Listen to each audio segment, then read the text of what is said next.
Hi, I'm Jared. I'm doing slides on Thingvellir National Park where a fault line is at.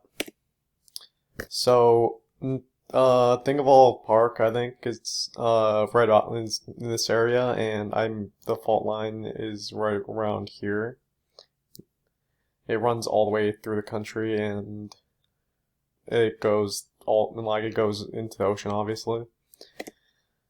So, it is a divergent fault, or that is divergent plate between the Eurasian and the North American uh plates. This side is the Eurasian, this side is the North American.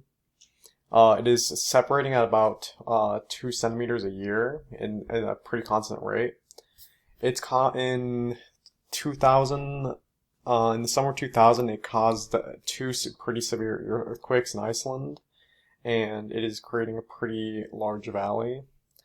Uh, it is also constantly creating new crust and is pushing the old crust farther and farther west and east, farther across the country. So the oldest crust in Iceland would be in this area and this area, um, because it's being constantly pushed out.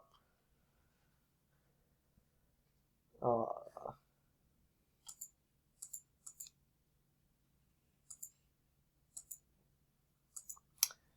yeah, and so these are my sources. I didn't do very well on that.